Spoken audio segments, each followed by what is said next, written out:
嗨，大家好，我是 DJ 汉堡。那么这一期来带大家深度体验一下成都兰桂坊。我一晚上串了8家 club， 给大家实拍一些画面，给大家感受一下成都的夜生活。有一说一啊，我也去了很多国内的酒吧街啊，南方北方都有。但是我认为啊，成都兰桂坊这个氛围，在国内很可能已经是排到第一的水准了。其实很简单，就2点，一个是氛围好，年轻人真的都在玩；第二个点就是它的硬件水平真的也不差。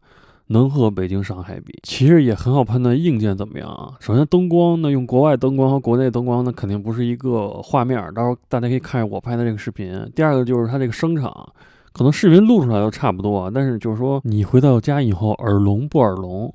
如果声场做得好，你的耳朵应该不会聋的。那如果声场做得不好，轰隆隆轰隆隆在现场呢，你肯定回去耳聋。然后特别和大家强调一下，这是成都的特别篇啊，那它的正片会在稍后发布。感谢大家的支持，兄弟们！现在晚上12点啊，拍视频太不容易了，记得给我3连关注。这个阴雨的天气啊，成都还是非常冷的啊。现在咱们出发这个成都兰桂坊酒吧，和香港一个名哈。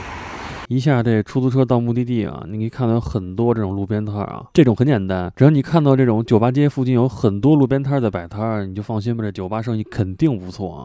哦，我们它这是一个综合的园区吧？感觉你看啊，这卖 KTV 什么各种，就一体化了。然后这个就是锦江，成都的锦江啊，这个区也叫锦江区啊，可能就是因为这个江吧。我看了，搜了一下，锦江区好像以前又叫什么东城区，我操，跟北京这有点像。啊，你看它这个河，从这块儿就直接沿着这个酒吧，哎，就过去了，好像是这样。我看一眼地图啊。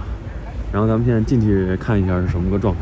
这里给大家补充一下啊，锦江在有段时间也叫过府南河啊，就是府河和南河，然后府河南河相交变成锦江。那现在我站的这个位置就是相交的位置啊，所以我觉得成都兰桂坊的选址挺好的。我不太明白风水，但有一点点了解。怎么说呢？你的房子或者商业旁边有水经过，应该是来财啊，但不是建在水上啊。我去的第一家 club 叫峡谷啊，正好它也在园区的最开头。然后里头少数民族挺多的，风格多元 ，hip hop 啊，然后流行啊都有放，大家可以听一下啊。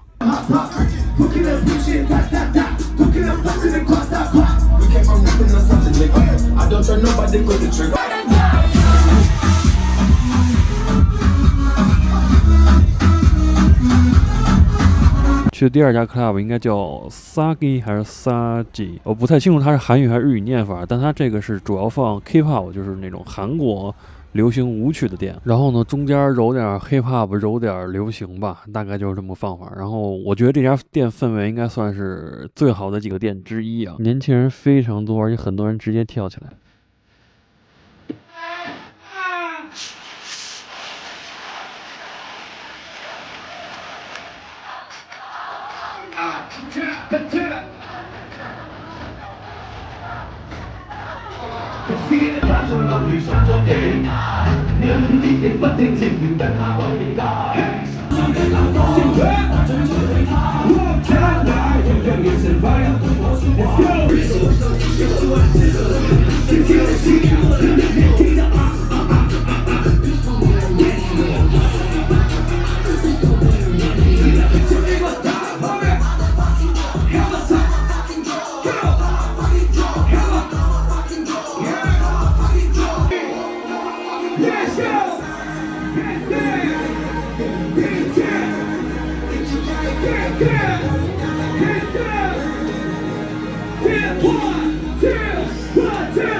好了，你看这个店的视频我放的其实是最多的，在这个视频里。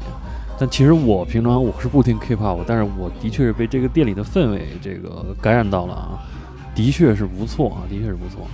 你看硬件它的灯光啊、音响啊还都挺好的。然后等我体验完这几家店以后的1点左右了，你可以看看这个街区里的人群还是非常多的，而且非常热闹。其实这个现在这个温度已经很凉了啊，成都这个冬天比重庆还冷，已经是不太好受的。但是你看这个人群还是很活跃的啊，整个氛围。那接下来探的店叫两颗金牙，是一个专门放 K-pop 的夜店。然后有一说一啊，这个店的 DJ 水平还是真的挺不错的啊。你看它也不算最新了啊，就是新风格它都会放，比如 Concarson 啊这些什么 Rage 啊等等等等，放的都还挺好的，而且比较纯粹啊，只放 Hip-hop， 基本没听到他放别的。同时呢，这个店呢也是最挤的一家店啊，我挤了好几次挤不进去，你知道吗？就是进去了出来，进去出来，反正人气是非常非常旺。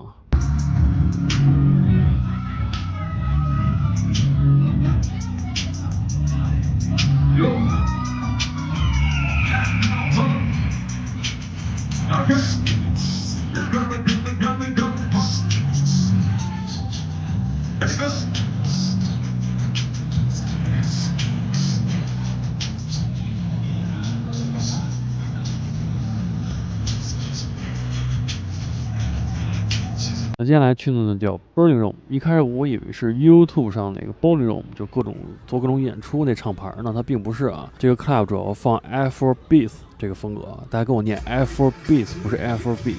它差了一个 S， 区别什么呢？简单来说，这个 Afrobeat 就是 Afrobeat 现代化版本啊。那它以前的版本什么样，大家自己可以搜歌去听一听啊。这种音乐的分类呢，它重要它也不重要，但是能跟大家说一下，给大家说一句吧。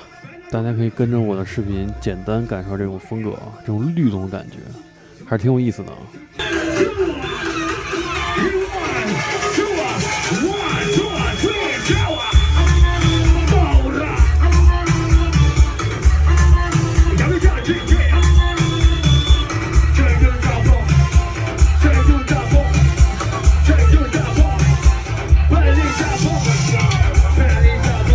下面一家叫霓虹跳舞俱乐部啊，然后这个家店的舞池是兰桂坊里店我去这家店里最大的，然后氛围也不错，风格是非常非常多元啊，什么风格都有。然后大家可以自己看着这个现场的视频吧，反正我是挺喜欢的啊。然后这店里还有人打架，挺有意思的。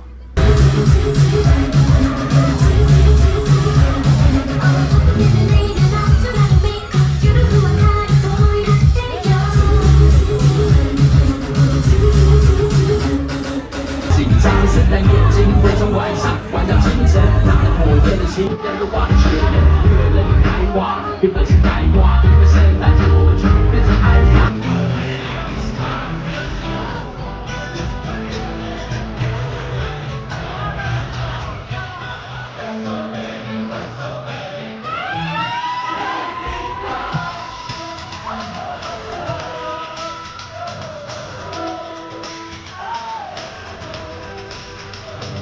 俩哥们儿推起来了，然后被内保拉出去了。兰桂坊里的这内保还都挺敬业、挺专业的。然后有一个哥们儿专门巡场的，一看就是武行的，非常壮。我感觉那哥们儿像北方人啊，就他那块儿都不说南方人了，就北方人，就是北方他遇到好几个小伙子、壮小伙子，应该也都一拳一个那水平啊，一看就是练家子那种。当然，他们的存在是为了不让在这个场内发生争执啊，就是宁可在外面解决，是这样的。然后还去了一个叫星星地堡吧，然后星星地堡它上面它上楼梯上去以后还有一个这种露天的酒吧，这酒吧里很多老外，简单感受了一下。然后星星地堡主要就是放电子音乐吧，也听了一下。反正我这么说吧，成都兰桂坊里的年轻人和我当时上视频夸了重庆的这个夜生活氛围，对吧？我虽然我就说可能它那个硬件软件可能差一丢丢啊。但是他这个年轻人的这个氛围没毛病，不好意思，重庆这个成都年轻人氛围一样没毛病，而且硬件也非常非常牛逼啊！这是我真的是这么觉得。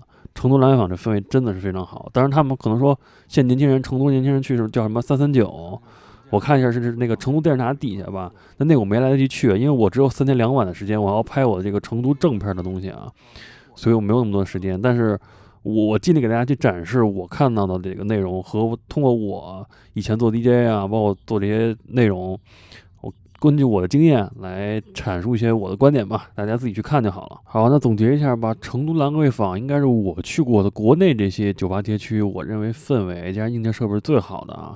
其实他们说北京，那北京其实它硬件设备，比如说它灯光、音响啊、DJ 水平其实很高，但是总觉得它和以前差点意思啊，这个我也不能说太多，反正我觉得没有以前好。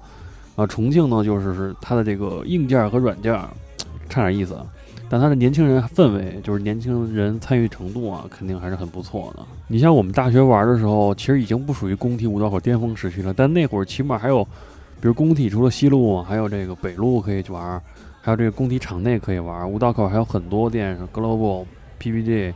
Sensation 这种店都在但是现在你看就没有了。工体现在只有西路都砍一半，对吧？五道口好像这个 Global 都关了反正我不太好评价这些东西但是我尽力表达我想表达的，好吧？那这期视频就这样，然后我还有几个店的视频没放我也放在这个视频上面，还有应该去了应该叫什么 FOMO 吧 FOMO 这些店，然后星星地堡这视频我给大家也都在放着，让大家可以再看一看。你们也可以来这个成都感受一下就尤其是重庆的朋友重庆去成都，你要是起点到终点，中间不停，只需要1个小时，我的天，太快了！你完全可以周5下班了去成都，周日再回来。那么这期的视频就这样，如果喜欢可以点赞3连关注 YouTube， 点赞订阅，感谢大家的支持。成都正片将会稍后发布。